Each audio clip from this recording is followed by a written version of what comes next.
Pessoal, então vamos lá. Assim, como sempre, eu sempre fico, da primeira vez até falei com a Jaqueline e com o Paulo, é sempre difícil um médico tentar ensinar alguma coisa específica para vocês, né? Então, eu vou tentar trazer uma visão clínica, porque é muito importante para que vocês entendam a real situação daquele exame, e pelo menos é isso que eu entendo que faz sentido, até porque volta e meia a gente, né, liga para o laboratório, recebe chamada, às vezes recebe um achado crítico que às vezes para a gente da parte clínica não faz tão sentido, ou às vezes a gente vê algum achado crítico que passou desapercebido, enfim, para que vocês consigam ter gabarito para discutir e rebater nós da parte médica, até porque, como eu sempre falo, né, a gente acha que a gente tem um rei na barriga, às vezes a gente sabe de tudo, e pelo contrário, a gente sabe de quase nada.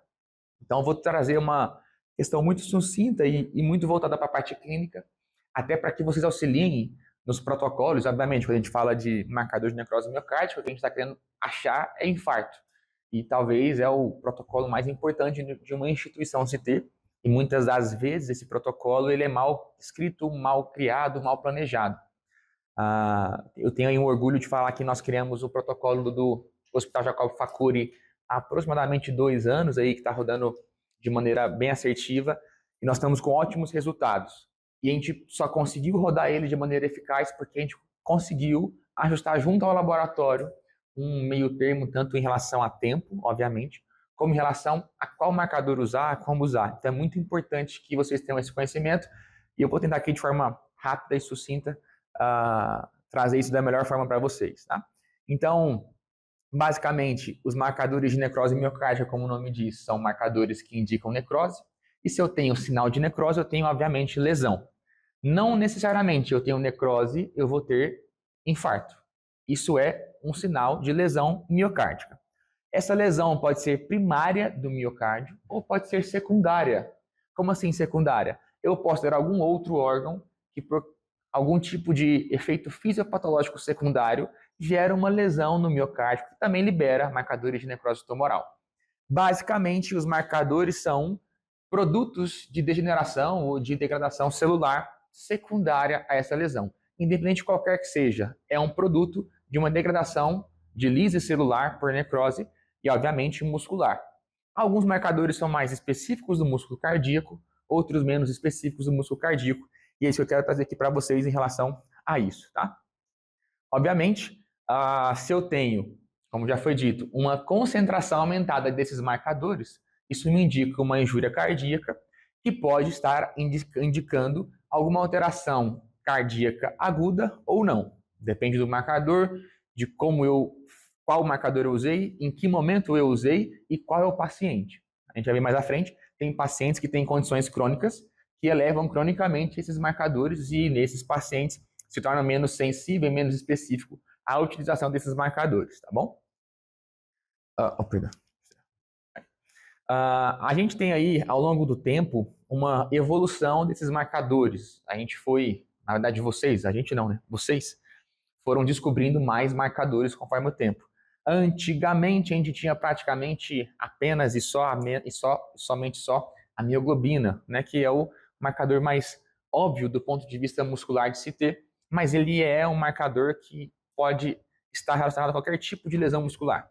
Depois se descobriu-se ali a CPK, mas que ela é mais sensível, mas menos específica ainda. Como assim? A CPK, qualquer tipo de musculatura, seja ela lisa, seja ela esquelética, seja ela cardíaca, pode estar alterada a um padrão de lesão. Aí, a partir de um tempo, mais ou menos ali nos anos 2000, se iniciou o uso mais rotineiro das troponinas. E aí a gente iniciou uma avaliação de um produto de degradação muscular específica do músculo cardíaco. A troponina é um marcador específico do músculo cardíaco. Nenhum outro músculo no corpo humano consegue a sua degradação produzir troponina, apenas o músculo cardíaco. Então foi um avanço gigantesco para o nosso processo de diagnóstico de injúrias cardíacas dentro do contexto clínico. Mas, além disso, nós temos refinamento de troponinas, que a gente vai ver à frente, e alguns tipos e subtipos de troponinas que são diferentes entre si. Como a gente falou agora, as troponinas cardíacas, elas geralmente são duas, a troponina I e a troponina T, basicamente são isoformas da mesma molécula que a gente consegue identificar no sangue. Lembrando que Em alguns locais, em especial UPAs, serviço público, infelizmente, nós temos o que a gente chama de troponina qualitativa e não quantitativa. Tem a troponina sim e não. Então vocês lá, não sei qual é o método, vocês vão me ensinar, não sei se é basicamente um método não sei se é de teste rápido, alguma coisa assim, imunofluorescência, não sei, né? Isocromatografia, geralmente a cromatografia dá positivo ou negativo. Esse teste, ele, para nós da parte clínica, e dentro da diretriz de infarto agudo do miocárdio sem supradesnivelamento do segmento ST, eu vou explicar um pouquinho mais o que é isso, ele é invalidado. Não existe o uso desse exame na prática clínica em nenhuma diretriz. Basicamente por questão de mercado, as marcas produzem vários tipos de exames, esse é um exame mais barato, por isso é qualitativo, e ele me dá positivo ou negativo. Qual que é o problema? Quão positivo ele é? Isso é muito importante. Porque eu uso o marcador de necrose miocárdica, na maioria das vezes, para indicar um infarto. Que tipo de infarto? O infarto que a gente chama que é infarto agudo do miocárdio sem supradesnivelamento do segmento ST. Palavra grande, mas eu vou explicar. Quando a gente tem dor no peito e está infartando, geralmente, se eu tenho uma oclusão arterial grave e eu faço o eletrocardiograma, existe uma alteração no eletro. Essa alteração chama supradesnivelamento do segmento ST. Essa alteração, que tem um apelidinho que chama infarto com supra, eu tenho automaticamente o diagnóstico do infarto. Eu não preciso de nenhum exame laboratorial para confirmar. Se eu tenho dor torácica típica de infarto e eu faço um eletro e ele tem o supra, acabou. O diagnóstico está dado. Esse paciente não precisa do laboratório. Não precisamos de vocês. Ele pode sair direto do meu consultório, direto do pronto-socorro, direto da UTI para a hemodinâmica para ser revascularizado, para ir para o cateterismo. É errado eu esperar o exame sair para diagnosticar um paciente que tem clínica típica e esse sinal de supra, vamos chamar assim, que é o nosso apelido carinhoso, de supra no eletro. É errado eu pedir laboratório e esperar o laboratório sair para tomar conduta. Tá? Lógico que a gente vive num mundo muito judicializado e trabalhamos com servidores de saúde, de planos de saúde que precisam muito de documentação. Então, é muito comum vocês verem médicos pedirem os exames de marcadores de necrose miocárdica, mesmo tendo infarto com supra. Só que a solicitação deve ser para inglês ver. Eu não vou esperar o resultado para tomar decisão. Até porque se eu tenho a clínica e tenho esse sinal de supra no eletro e eu tenho um exame de marcador de necrose miocárdica normal, eu posso ter confusão. Algum médico pode vir, o paciente tem dor, o eletro me indica isquemia e o exame está normal, não deve ser infarto, vou esperar. Aí acaba o erro. Por quê? Porque esses marcadores ele tem um tempo para positivar no sangue, para aumentar. E às vezes você teve uma sorte de pegar o paciente numa fase hiperaguda do sintoma cardíaco dele, que não deu tempo dos marcadores de necrose caírem no sangue. Então você não vai ter nível sérico suficiente para aparecer no laboratório. É por isso que quando eu tenho a dor, o infarto com supra, eu não tenho laboratório. Vai para o cateterismo. Quando eu tenho um infarto ou uma dor que parece infarto e o eletrocardiograma não tem supra, eu tenho uma dúvida de diagnóstico. Porque pode ser infarto ou pode ser um outro subdiagnóstico, chama angina instável, que são os dois um componente só de uma síndrome. Síndrome, na medicina, a gente chama que é um conjunto de sinais e sintomas que podem corroborar vários diagnósticos. Então, uma síndrome neurológica são conjuntos de sinais e sintomas de alteração neurológica e eu posso ter várias doenças em cima disso. A síndrome coronariana é uma síndrome de conjuntos de sinais e sintomas que indicam alteração cardíaca isquêmica, mas que podem ser dois diagnósticos: infarto agudo do miocárdio ou angina instável. O que é a angina instável? A angina instável é um tipo de doença cardíaca e coronariana que não é aguda, ou seja, o doente ele tem uma doença coronariana crônica, aquela placa de gordura de maneira crônica, que obstrui parcialmente o lúmen da artéria e por algum motivo aquele vaso, ou ele fez um vasoespasmo, ou aquele paciente aumentou a demanda de oxigênio do coração dele e não conseguiu entregar para aquela região cardíaca o oxigênio devido. Aí o peito dói, igual infarto, dá todos os sintomas igual infarto, mas depois de alguns minutos a horas, ele melhora. Qual que é a diferença da angina instável e do infarto? O laboratório. É por isso que no tipo de infarto sem supra, eu preciso do laboratório. Porque se eu tenho sinal de necrose miocárdica, quer dizer que morreu célula cardíaca, é infarto. Se eu não tenho sinal de necrose miocárdica, quer dizer que o peito doeu, ele ficou isquemiado por alguns minutos ou segundos, só que a isquemia não foi prolongada o suficiente para gerar morte celular. Então, os marcadores de necrose não se aumentaram. Tá? Todo mundo entendeu? Tamo junto? Então tá bom. Então, troponina C, T e troponina I são as duas isoformas da troponina. Basicamente, para eu dar o diagnóstico de infarto, a gente tem a definição universal de infarto é paciente com sintoma cardíaco típico associado a elevação de marcadores de necrose tumoral, de necrose miocárdica acima do percentil 99. Ok? Troponina cardíaca é hoje o marcador de escolha, é o padrão ouro, é o standard. E tem que ser a quantitativa, porque o valor da troponina me indica prognóstico e gravidade. E eu não vou trazer valor de referência, porque depende do kit da troponina. Tá? Então, tem locais que a troponina, o cutoff é 30, tem locais que é 35, tem locais que é 50, tem locais que é 120. Depende do kit, da marca e da troponina, se é T ou se é I. Tá? Então, não vamos nos apegar a valores. Eu só preciso estar acima do percentil 99, ou seja, o valor de referência superior. Outro ponto, tem diferença entre homens e mulheres. Alguns kits trazem essa diferença. Igual você falou que não utiliza mais a troponina no teste rápido, né? Não é que não utiliza mais. Utilizam, mas é errado. Então, qual que é o momento que eu posso utilizar ela de forma correta? Nunca. Nunca. Porque a troponina eu preciso de valor. Ela não é um teste que pode vir sim ou não. Vou te dar um exemplo. Se você está com alguma suspeita de, enfim, alguma suspeita de doença cardíaca aguda isquêmica, um infarto.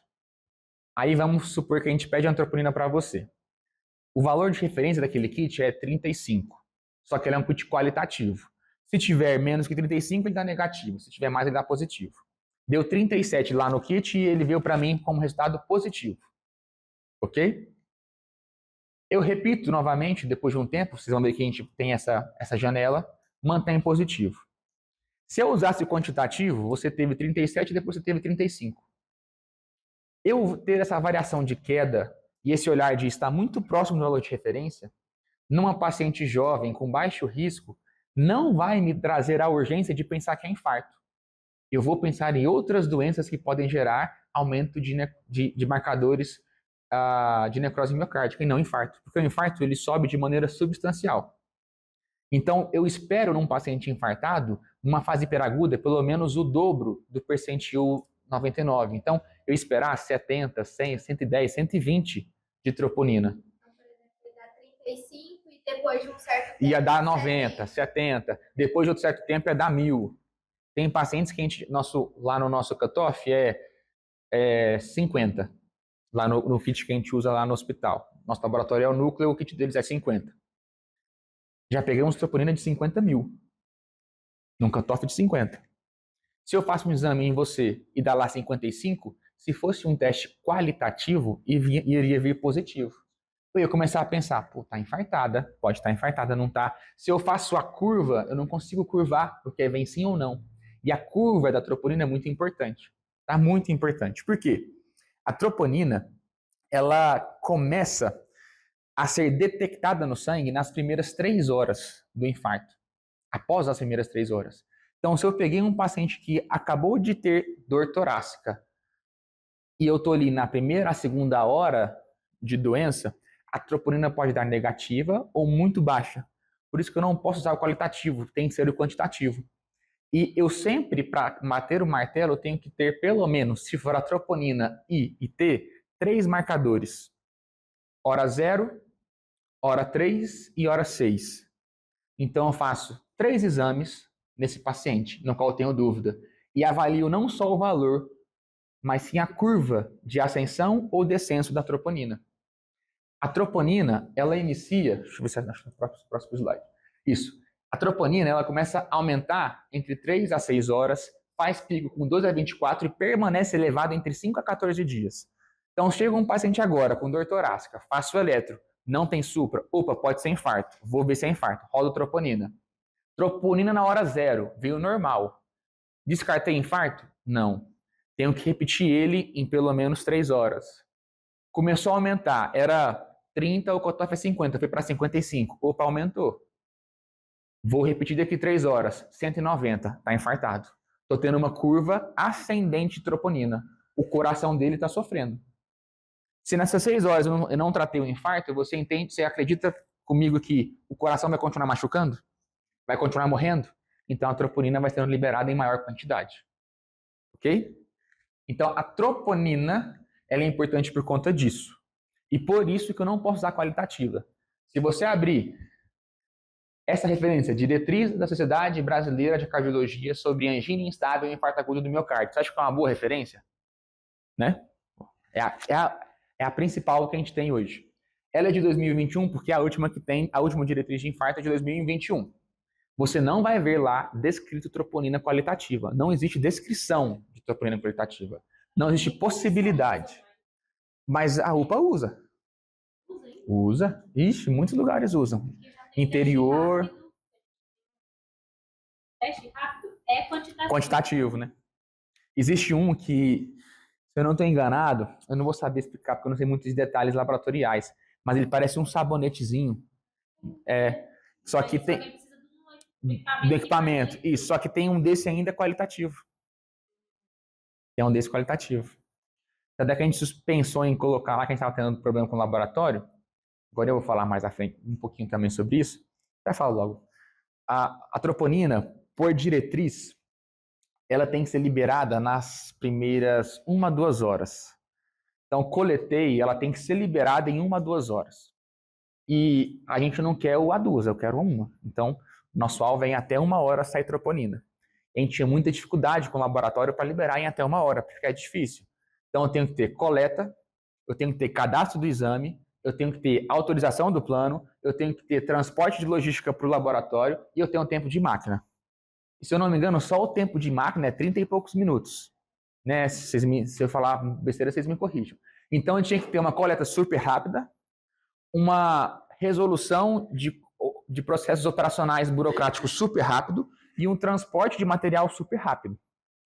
Então, a gente ficou quase que 2 anos lutando e batalhando para conseguir. Esse ano, a gente conseguiu manter nós estamos aí, mês 6, né? Nós estamos aí há 4 meses seguidos na meta de todas as troponinas em 1 hora sendo liberadas. Então, isso é algo muito único no estado. Tanto é que o pessoal lá me ligava assim, eu liguei para, vocês conhecem a Ludmila Rajar, ela falou que lá na Redditor não consegue fazer. Eu falei, não quero saber, eu não sou a Ludmila Rajar, ela é fenomenal, mas aqui a gente consegue. A gente já conseguiu, mas é muito... Então, se a gente já conseguiu 1, 2 vezes, a gente consegue 100. Vamos trabalhar. Eu melhoro, vocês melhoram, a gente melhora. E a gente criou um modelo de comunicação interna entre o hospital e a área de laboratório deles, onde, quando abre um protocolo, a área de máquina da troponina já fica reservada para que, quando o material chegue, não esteja sendo utilizado daquele paciente em protocolo. A gente conseguiu um motoboy exclusivo para os protocolos, então abriu o protocolo, esse motoboy ele já é acionado e, obviamente, treinamento da equipe interna para coletar o mais rápido possível. Então, quando a gente fala protocolo, o hospital para aquele protocolo. Então, a enfermeira para, o coletador para, se ele está lá na UTI coletando rotina, ele vai parar, ele vai descer, vai coletar de maneira rápida esse material. A gente conseguiu ali pular etapas burocráticas, então a parte e aí é o risco da saúde, né? A parte financeira, burocrática de autorização do plano é secundária. A gente manda sem autorizar, sem guia e depois a gente vê, porque tempo é músculo, né? Então, eu esperar, se fosse meu pai, eu ia quebrar o hospital, mas eu queria o exame. Então, se com meu pai eu ia fazer isso, porque com o pai dos outros eu tenho que esperar o laboratório, o plano autorizar. Então, a gente conseguiu ganhar essas etapas junto à direção e a gente está conseguindo resultados muito interessantes. Então, e lá, um detalhe grande que eu vou entrar agora, a gente consegue utilizar uma outra forma da troponina, que é a troponina ultrassensível. A troponina ultrassensível, como o nome diz, ela é ultrassensível. Então, ela é mais refinada do ponto de vista de detecção dessa troponina e de maneira um pouco mais antecipada. Pela diretriz, se eu tenho a troponina ultrassensível, eu não preciso entrar no protocolo de 0, 3 e 6 horas. Eu faço 0 e 2 horas. Tá? Só preciso de 2 medidas se for ultrassensível. Então, se eu tenho troponina I e T, e lá no protocolo o doutor quer colocar 0 e 2, você não vai deixar. Então, doutor, não tem como. Porque eu tenho troponina I e T, não é ultrassensível. Então, ela pode fazer curva em até 6 horas. Até 12 horas. Mas em 6 horas a gente consegue pegar essa curva. Ah, não, eu tenho troponina ultrassensível. Então, ótimo, eu posso fazer hora 0 e 2 horas depois. Tá? Por quê? Porque como ela tem uma sensibilidade maior, eu não preciso da terceira medição. Outro ponto muito importante.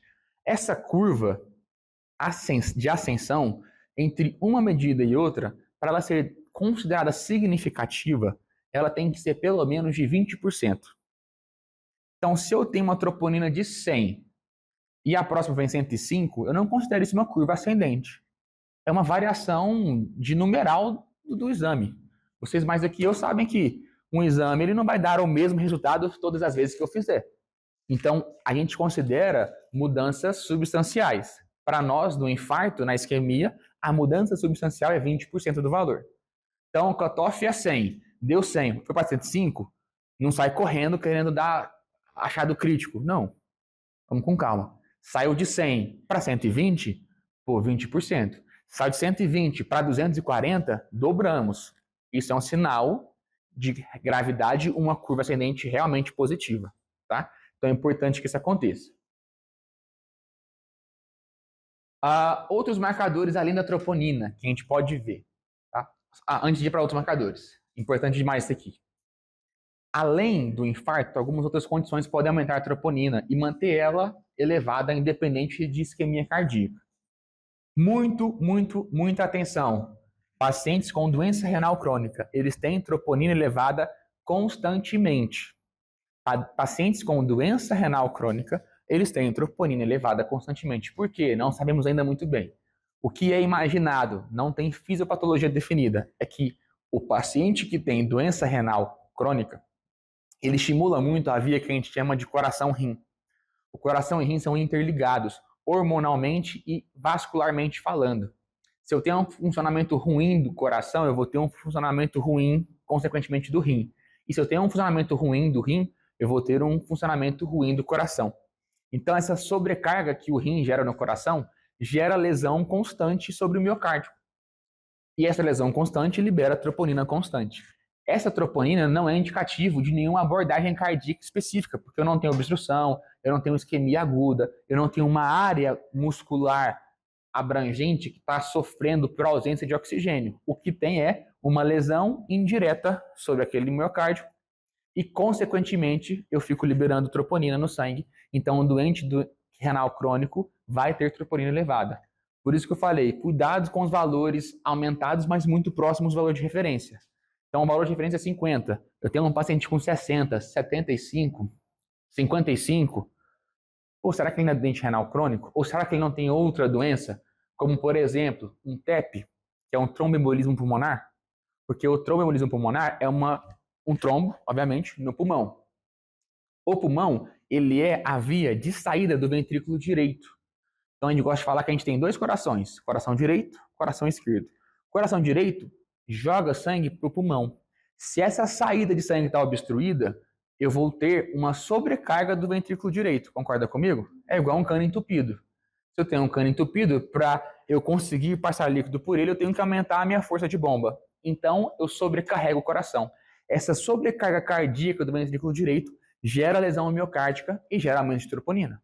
Tá? Inclusive, a troponina hoje é utilizada para estratificar o grau de prognóstico e o grau de sintomas dentro do TEP.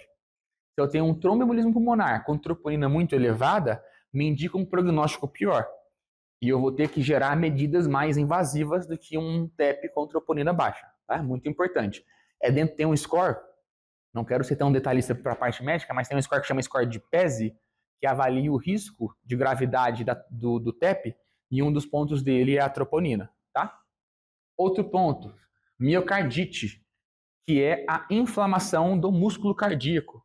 Se o meu músculo está inflamado, seja ele por infecção ou seja ele por algum tipo reacional inflamatório, que é a principal causa de miocardição, ou infecções virais, ou algo secundário ao processo inflamatório, como medicação, algo do tipo, é bem lógico a gente pensar aqui. Se eu estou inflamado, eu vou ter lesão. Se eu tenho lesão, eu tenho morte celular.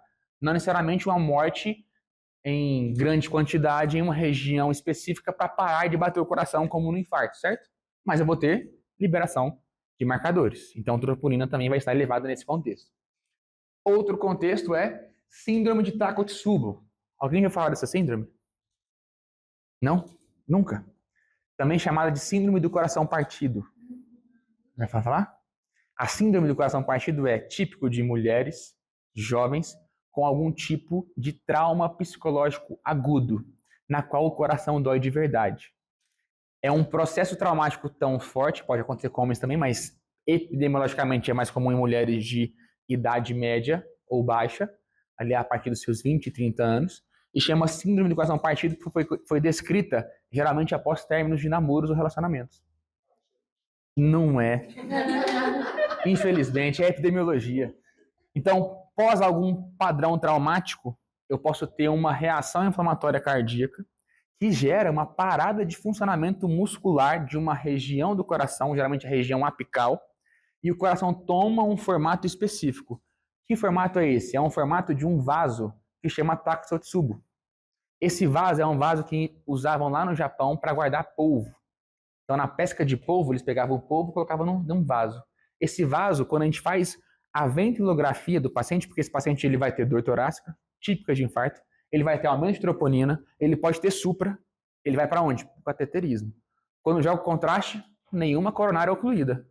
Eu jogo contraste dentro do ventrículo para ver o formato e batimento do coração. Eu vejo a base do coração batendo muito e o ápice do coração parado. Isso gera uma alteração morfológica, de morfologia do coração, que parece esse vaso, que chamava Takotsubo. Cultura inútil, né? Mas é legalzinho. Mas enfim, pode acontecer. E ele simula um infarto. É infarto? Não. Não tem obstrução coronariana. Outro ponto, obviamente, pós-ressuscitação cardiopulmonar. Então, o paciente parou na UTI, parou no pronto-socorro, fiz massagem cardíaca. A massagem cardíaca ela é feita para lesionar o coração. Uma compressão torácica adequada é uma compressão torácica que comprime o tórax de 5 a 6 centímetros. Ou seja, eu amasso o coração. Ou seja, eu vou ter uma lesão mecânica, vai liberar troponinas, vão liberar marcadores de necrose miocárdica. Outro ponto, cardioversão elétrica. Paciente que toma choque no peito. Não é só o paciente que está parado que toma choque no peito. Algumas arritmias também precisam de dar choque no peito. Se o paciente tomou choque no peito e a troponina está alta, justifica-se. Não quer dizer que ele infartou, porque o choque, quando eu dou choque no peito, passa uma carga elétrica pelo coração. Isso gera lesão miocárdica, ok? E, por fim, pacientes com insuficiência cardíaca congestiva. Então, pacientes que já são cardiopatas crônicos, severos, de longa data, e em especial se estão descompensados, a troponina vai estar alterada. Então, é importante, em especial para vocês que vão estar lá no laboratório, ao verem uma alteração de troponina, primeiro, acionar o alerta de que isso é grave, e em segundo, entender o contexto do paciente. Porque se eu estou fora de um contexto clínico de dor torácica típica, eu tenho que procurar algumas dessas alterações, porque elas não só aumentam a troponina, como todos os outros marcadores. Até porque os outros marcadores são muito mais sensíveis do que a troponina, mas muito menos específicos. Ou seja, se aumenta a troponina, com certeza vai aumentar CKMB. Com certeza vai aumentar mioglobina. E nem vou falar de CPK, porque CPK é uma merda. Agora a gente volta. Desculpa o palavreado ruim. Mas CPK é uma merda. Esquece. Para coração, esquece. Vou falar um pouquinho mais adiante também. Normalmente a gente não tem contexto clínico. Liga lá. E liga mesmo. A liga com o paciente só foi no CrossFit. Só foi no CrossFit. Lá nas alturas. Rabdomiólise. A gente pegou lá no UTI esse tempo atrás uma rabdomiólise pro CrossFit. Acredita? Em todos os casos, na obstrutiva, na renal, como você diferenciaria o paciente se não soubesse dessa clínica que tinha infarto? Como eu saber? No exame? Impossível. Impossível. Só pelo exame. Impossível. Por quê? Existe um cenário, eu não queria entrar tão detalhadamente, mas com a sua pergunta vou ter que entrar. Existe um cenário que chama minoca e tinoca. São dois grupos de doenças que geram alteração de troponina. A minoca são condições não isquêmicas que geram aumento de troponina, mais cardíacas, como por exemplo, miocardite, Takotsubo, são condições não isquêmicas que geram aumento de troponina, mas são cardíacas. A tinoca são condições não cardíacas que geram aumento de troponina, como doença renal crônica, TEP. Então, a gente tem dentro desse cenário vários pegas do ponto de vista laboratorial que a gente não vai conseguir responder, nem laboratorial, nem de eletrocardiograma. Por quê? As minocas e as tinocas podem ter todas as alterações isquêmicas cardíacas. Por quê? Porque o padrão de sofrimento miocárdico aparece só de uma forma no eletrocardiograma e só de uma forma no exame laboratorial: aumento de troponina e alterações isquêmicas do eletro. Só que essa alteração isquêmica não reflete por si só isquemia, reflete sofrimento cardíaco. E o sofrimento cardíaco pode vir de várias formas. A mais grave, a principal, é a oclusão coronariana. Mas a miocardite, que é a inflamação do músculo, gera sofrimento miocárdico. A pericardite, que eu não coloquei, mas pode vir também, que é a inflamação da película que reveste o coração, aquela películazinha que chama pericárdio. Se eu tenho pericardite, eu também posso ter aumento de troponina, porque gera sofrimento cardíaco. Se eu tenho sobrecarga cardíaca por insuficiência cardíaca, qualquer que seja, também gera sobrecarga, não é infarto. Então não tem como diferenciar sem eu ver, falar e tocar no paciente. Difícil demais. Tem uma estatística dentro da parte de semiologia médica que é o seguinte: 70% dos diagnósticos, e eu não quero menosprezar vocês, tá? Pelo amor de Deus, mas 70% dos diagnósticos, eles são de escutar o paciente. Eu consigo diagnosticar 70% dos casos escutando o paciente. Exatamente. Se eu pegar nele, eu ganho mais 10%. Então, sem eu pegar no paciente, estou só escutando ele, eu consigo diagnosticar 70% das doenças. Se eu pegar nele, eu vou para 80%. Os 10% estão nos complementares. Entende? Então, assim, esse é o grande dilema médico hoje. O médico está cada vez escutando menos e pegando menos. Porque cada vez mais o laboratório está mais eficaz, está mais tecnológico, os exames estão melhores, mais tecnológicos, e a gente começa até a duvidar do exame físico do médico quando você tem um confronto de exame complementar. E é difícil. Até porque, pô, será que esse médico fica sentado, não escuta, não pega em mim? O quê? Eletro, troponina, exame. E aí, se vier isso aqui, eu vou colocar todo mundo no CAT? O cateterismo é um exame fenomenal, que vira um procedimento fenomenal, maravilhoso, mas tem muitas complicações. Muitas. E complicações severas. Agora pensa, um paciente tem uma complicação grave de uma indicação de um cateterismo que veio branco. Cateterismo branco não tem oclusão coronariana. Pô, pensa. Tudo isso aconteceu por quê? Porque eu não fui lá, escutei o paciente, conheci o contexto e não examinei ele. Por isso que é importante, e é muito importante, a comunicação do laboratório com a parte médica. Vocês encheram o saco mesmo, ligar, o que aconteceu com esse paciente? O que ele tem? Porque o exame dele veio alterado, mas eu achei estranho. A curva de troponina dele, doutor, não bateu 20%. Ele tem doença renal? Porque, assim, essa informação que eu estou passando para vocês, infelizmente, e não chega até vocês, eu vou te falar, talvez não chega porque os colegas médicos nem sabem. Isso que entristece meu coração. A medicina hoje ela é muito mal formada. Então, o colega que está pedindo esse exame nem sabe por que ele está pedindo. Geralmente, vocês recebem o quê? Troponina, CKMB, CPK. Os três, não é? Isso não tem em lugar nenhum indicado. Em lugar nenhum. Se eu tenho troponina, eu não peço mais nada.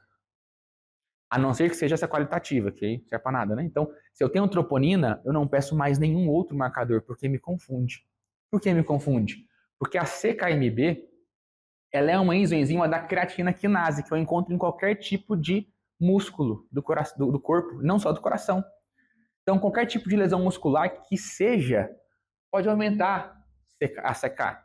Antigamente tinha outras CKs, eu nem vou saber direito, mas tem CKMB massa, tem CKMB bebê, não sei o quê. Então, a gente não conseguiu acurar um pouquinho mais e entender que a CKMB massa é mais prevalente no coração do que as outras CKs. Então, ela é aquele assim, é o ruim, mas vai. Não tem troponina, versus CKMB. Ela tem uma sensibilidade alta, mas uma especificidade baixa, ou seja, ela é muito boa para excluir. Ela tem um alto valor preditivo negativo. Se eu tenho CKMB negativa em marcações sequenciais, é muito provável que não seja infarto. Por quê? Porque ela é tão sensível, ela altera com tão pouco, que eu consigo falar que nem lesão muscular esse cara tem. Não é só do coração não, do corpo inteiro. Ele não fez crossfit. Com certeza. Então, é muito importante isso. E por que a gente prefere, além da sensibilidade, a troponina do que essa KMB? Ela demora um pouquinho mais a positivar. A troponina, com 3 horas, eu já consigo captar no sangue. A CKMB são 4. 4 a 8 para começar a positivar. Gera pico de 12 a 24. Mas qual que é o bom dela? Ela retorna à normalidade com 24 a 48 horas. Então, onde é que eu uso CKMB? Num paciente que infartou, eu tratei e pós-tratamento ele voltou a ter dor. Lembra que a troponina pode ficar até 14 dias aumentada? Então, se o paciente reinfartou, a troponina não vai me dizer muito, porque ela já vai estar estourada. Ela fez pico com 48 horas, com 24 horas, e vai manter esse pico por 7 a 14 dias. Lógico que ela vai aumentar ainda mais, mas eu não sei se, não tem como saber se aquilo que eu vi no meu exame já era o pico ou o pico ainda aumentou mais. Entende? Então, se eu internei um paciente hoje, troponina de 100, cutoff é 20, está aumentado? Muito. Ele vai para angioplastia, faz cateterismo, bota stent, dose de troponina amanhã cedo, 2.000. Eu não consigo falar se é reinfarto ou se esse 2.000 é o pico do 100 que vieram ontem, certo? Ele volta a ter dor torácica, mestroponina, 3.000. Não tem como eu te falar se isso é reinfarto ou não. Se eu tiver um CKMB, eu consigo. Tanto é que serviços robustos de cirurgia cardíaca, que tem muita rotatividade de pacientes cardiológicos, pós-procedimento, eles nem medem troponina. Eles medem só CKMB. Por quê? 24 horas ela vai zerar. Pum, normalizou. Não tenho mais injúria miocárdica? Não tenho. Pum, zerou. Então ele infartou hoje, fez procedimento hoje, ficou na UTI amanhã, terceiro dia de pós-op, já não tem mais CKMB. Tá? Zerada. Ou pelo menos uma queda abrupta significativa.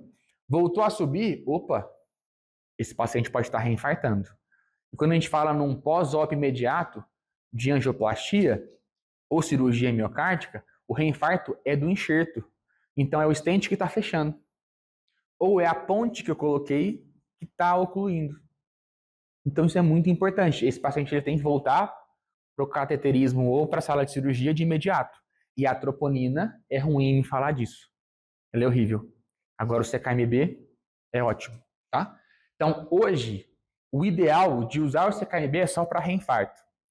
Então voltando, se eu tenho troponina no serviço, não utilizo nada além de troponina.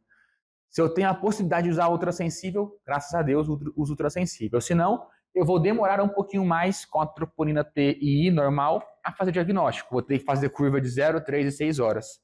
Com a ultrassensível, só 0 e 2 horas. CKMB, não uso se tiver troponina.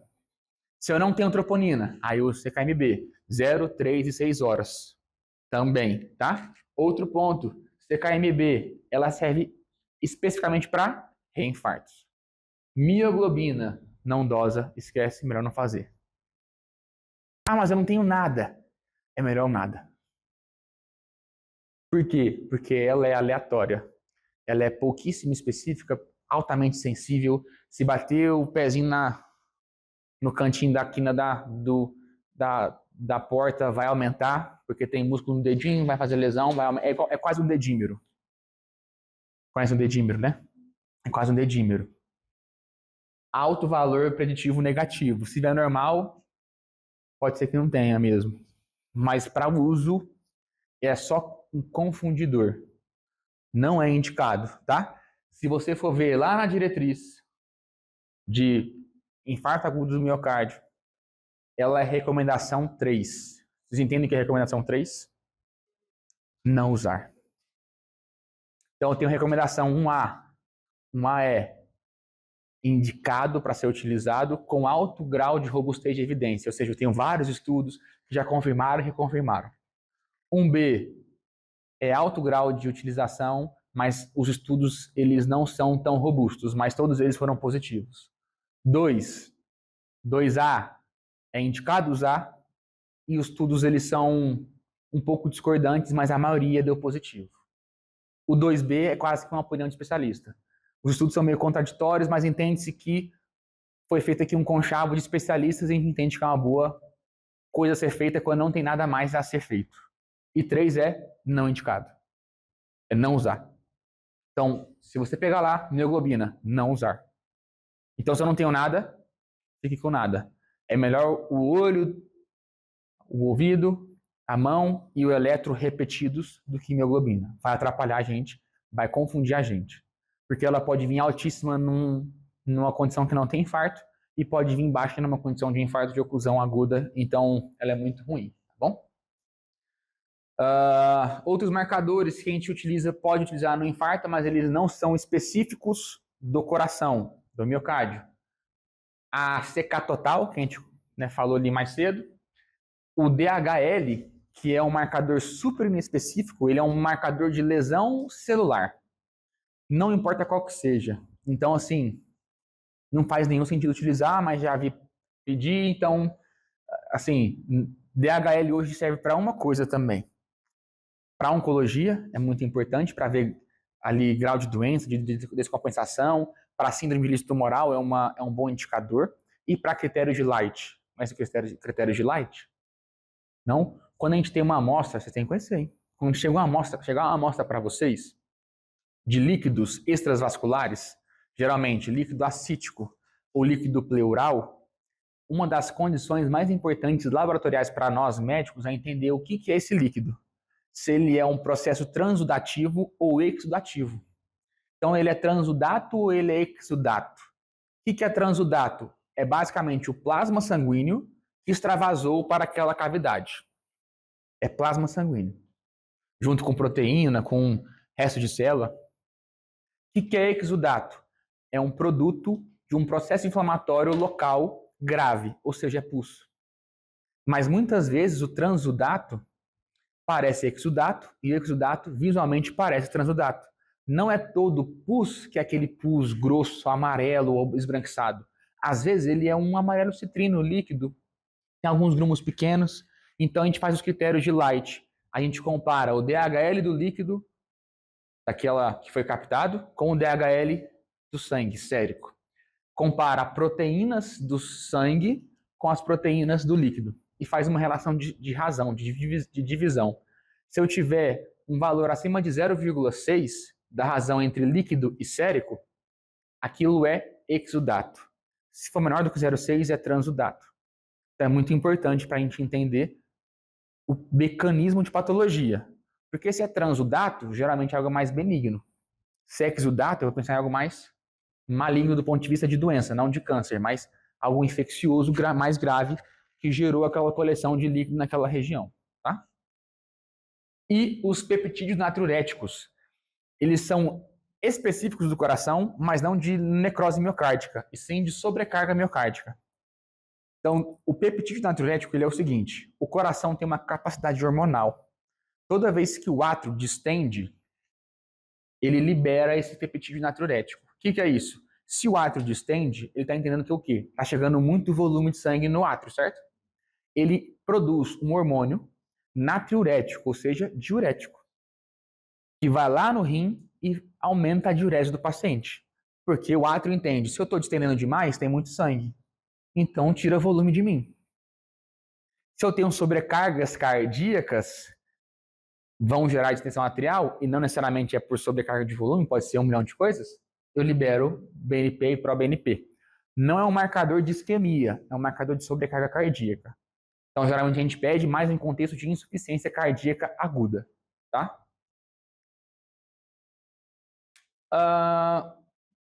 Essa aqui eu já falei, eu sou um pouco apressado. Então, como pode ser utilizado os marcadores? Diagnóstico de infarto agudo, diagnóstico de reinfarto, estratificação de risco e prognóstico e avaliação de lesão miocárdica em outras condições. Basicamente diagnóstico de infarto agudo. O doente chegou no pronto-socorro, está com dor torácica, vou rodar algum tipo de marcador de necrose naquele momento. Se é ultrassensível, 0 e 2 horas. Se for algum outro, CKMB, por favor, 0, 3 e 6. Reinfarto, CKMB é o padrão ouro, é o melhor a ser utilizado por esse padrão de queda abrupta após 24 a 48 horas, e a troponina permanece elevada há muito tempo. Estratificação de risco prognóstico é o quê? Basicamente, quanto maior a minha troponina, pior meu infarto. Quanto maior meu CKMB, pior meu infarto. É por isso que a qualitativa não me serve. Porque além dela ser insegura do ponto de vista diagnóstico, eu não consigo prognosticar. Se eu tenho uma curva de 100 para 1000, uma curva de 100 para 120, são curvas completamente diferentes. Eu vou tomar uma ação completamente diferente. Sair de 100 para 1000, eu vou correr mais do que sair de 100 para 120. Certo? Então é muito importante esse contexto. E o que não usar, pelo amor de Deus, mioglobina e, pelo amor de Deus, CPK. CPK, naquela última diretriz, ela foi proscrita. Não é que ela não é indicada, ela é contraindicada. São coisas diferentes. A mioglobina, ela aparece na diretriz como não indicada. Não te indica o uso. A CPK, ela não aparece na diretriz. Entendeu a diferença? E já saiu nota da Sociedade Brasileira de Cardiologia e da Sociedade Americana e da Europeia contraindicando o uso de CPK em contexto de infarto. Então, se você receber o trio, ternura, troponina, CKMB e CPK, antes de fazer esse CPK, liga, doutor, é o quê? É infarto? É. Então, a gente tem troponina ultrassensível. Para que você quer CPK? Para que você quer CPK? Não, porque eu quero ver se tem infarto. Não, a gente tem troponina ultrassensível, doutor. A CPK só vai te confundir. Confia em mim. A gente já levou um pouco. Já levou um coice, né? É. Mas se falar no Jacob, fala comigo. E a gente resolve. Então, CKB, CPK, liga para esse. Está desatualizado. Proscrita. Para que serve CPK? Em teoria, ela é critério diagnóstico de uma doença, rabdomiólise. Tá? Ela é critério diagnóstico de uma doença, rabdomiólise. E ela ajuda, às vezes, em condições específicas, no abdômen agudo isquêmico. O que é abdômen agudo isquêmico? É o infarto do intestino. Por que ela ajuda às vezes? Porque o intestino é um órgão muito grande, então os infartos dele geram alterações severas na musculatura mientérica. Então eu vou ter aumentos gravíssimos de CPK no abdômen agudo isquêmico. Então, se eu não consigo levar o meu doente para a angiotomografia, que é o padrão ouro diagnóstico do abdômen isquêmico, para eu ver a obstrução vascular, e eu tenho clínica de abdômen agudo isquêmico, e eu não consigo levar por algum motivo, ou porque não tenho, ou porque está muito instável, eu posso rodar uma CPK para aumentar a minha probabilidade de diagnóstico. Certo? Entendeu? Por quê? Porque ela vai estar um aumento abrupto. É impossível, ou melhor, é improvável. Na medicina, né? Na saúde não existe impossível. Mas é improvável um abdômen agudo isquêmico sem CPK altamente elevada. Se vier normal, eu duvido da máquina. Repete outra máquina. Repete de novo o exame. É quase que a gente vê um tumor com metástase e o anatopatológico vir negativo. Não, repete o anato. Troca o patologista, troca o laboratório. É mais provável que lá esteja errado do que o que eu estou vendo. Tá?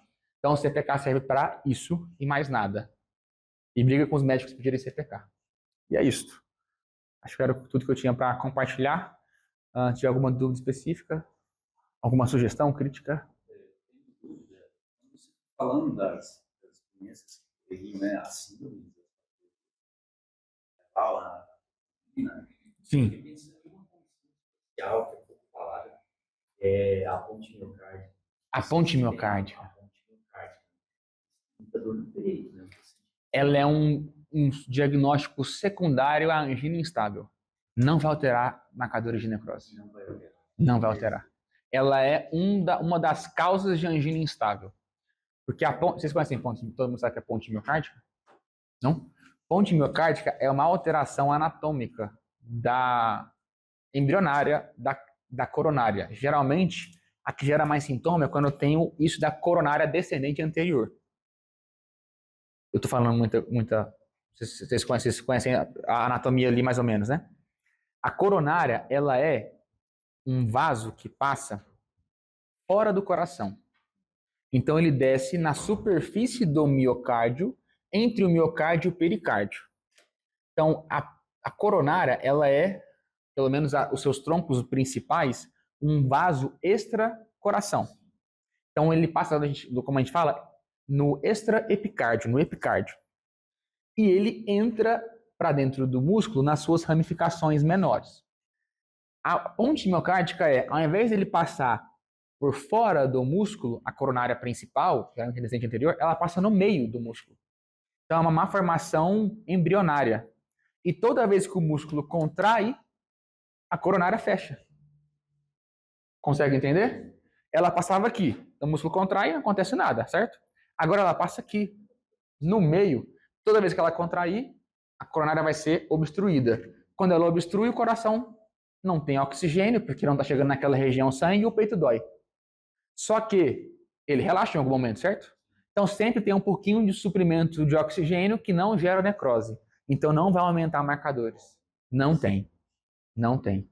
Geralmente é um diagnóstico desafiador porque você só diagnostica com exame de imagem. Então tem que fazer um cateterismo ou um estudo de tomografia de coronárias para ver o trajeto anômalo dele. Aí o tratamento é um e somente um. Bater menos o coração. É o do beta-bloqueador para o coração não acelerar. E fala, você não pode tomar café, você não pode tomar energético, você não pode assustar, você não pode praticar atividade física de alta intensidade, seu coração tem que bater a 50, senão seu peito vai doer. Eu morro? Não. Mas o peito dói, é ruim. Então é isso.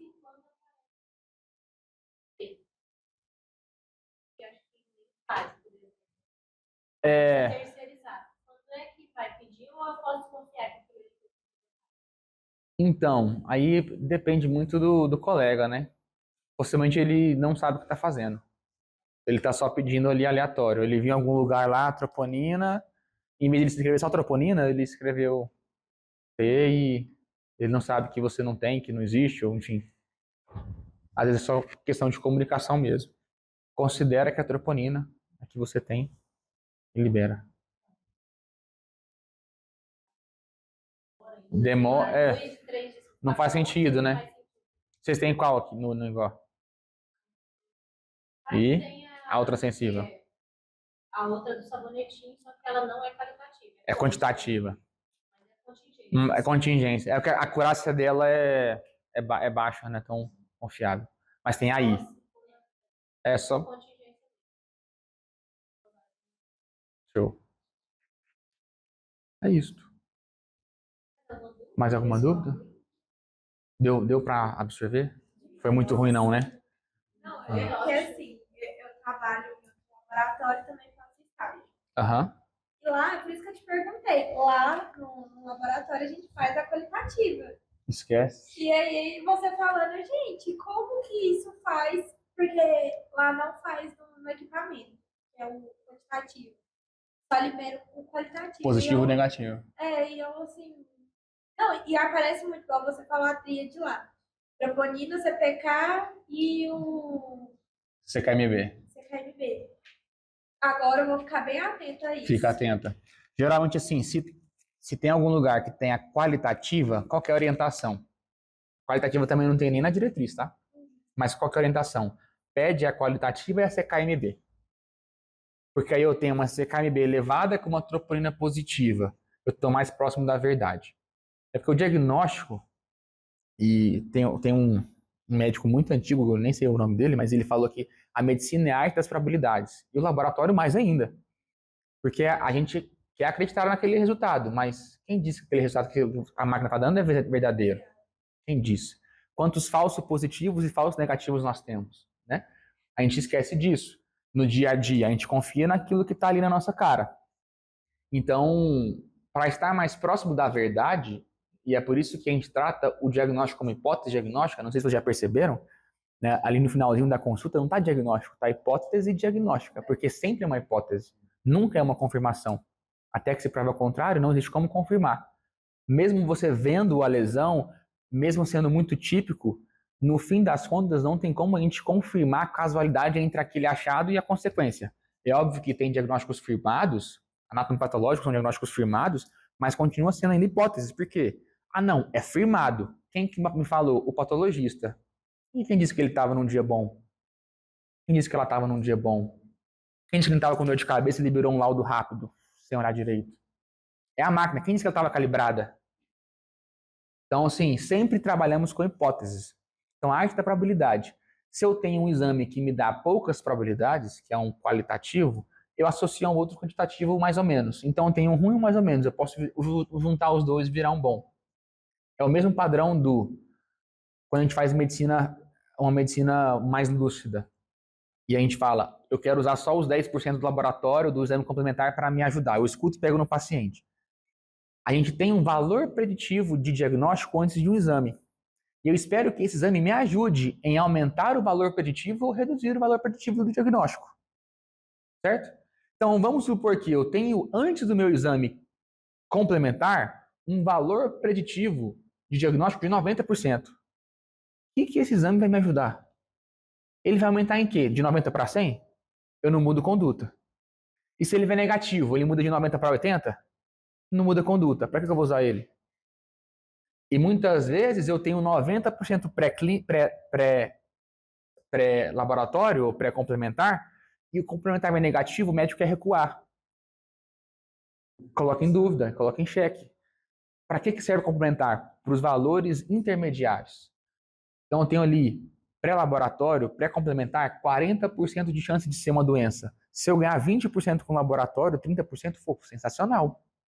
Sair de 40, de 50 para 80, 90. E se eu perder 20%, já esqueci essa doença. Sair de 40 para 20, para 30. Não vou olhar para essa doença aqui mais, vou pensar em outra. Qual que é o problema? O médico não está nem sabendo qual que seria a possibilidade de diagnóstico antes do laboratório. Pede para o laboratório. Vocês confiam naquele exame? A gente também, e segue baseado naquilo que a gente está vendo. Então é complexo.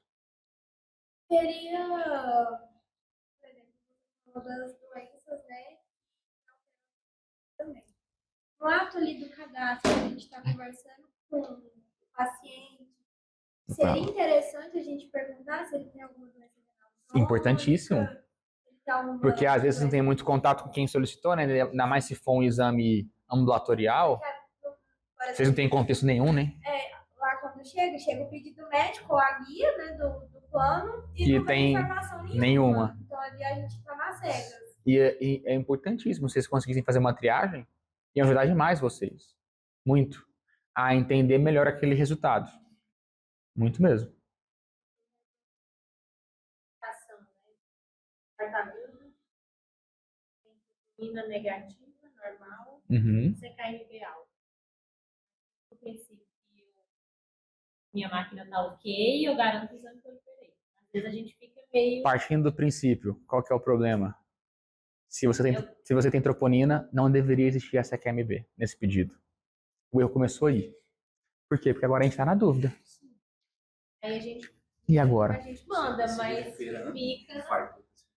Pois é. E agora? A gente não tem essas informações. Por isso que a diretriz ela é contundente. Não peça CKMB se você tem troponina.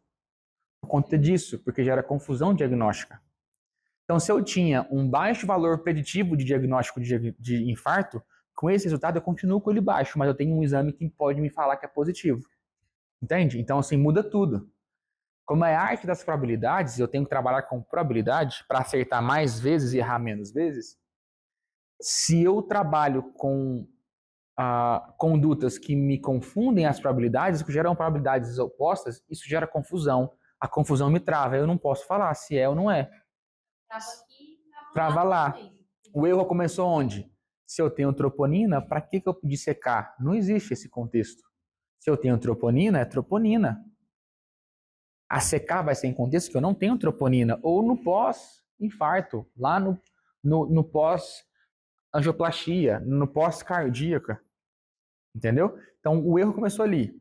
Mas se eu for usar estritamente o padrão, eu entendo que a probabilidade de infarto é menor.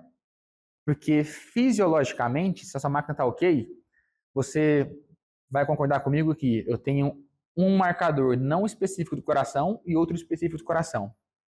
O específico do coração positiva com 3 horas, o não específico com 4 a 8.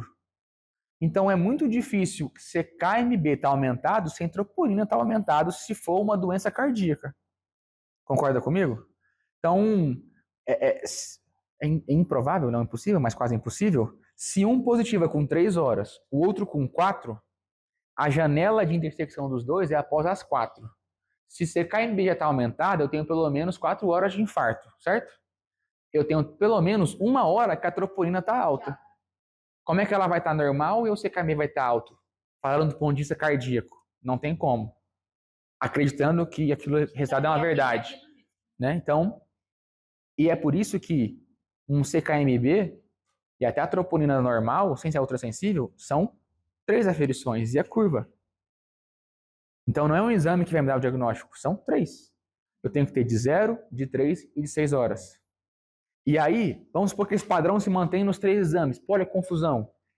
É por isso que troponina. Não tem troponina? Aí tudo bem, CKMB. Não tem um CKMB? Vamos orar e levar ele para outro lugar. Porque mioglobina não é indicado, CPK é contraindicado. O valor que sai de mioglobina, para mim, não tem valor. Eu, médico, olho e jogo no lixo. Não quero saber. Ela é um exame que é muito pouco... Hoje ela não é tão famosinha assim, né? É pouco difundido. A CKMB e a CPK que ainda pedem muito. A CPK, então, quando eu olho, volta e meia lá no PS, inventa. Quando pede... Mais alguma dúvida? Não? Eu vou entregar então os certificados. Tem mais uma vez, obrigada. Que isso, obrigado a vocês. Sempre um prazer.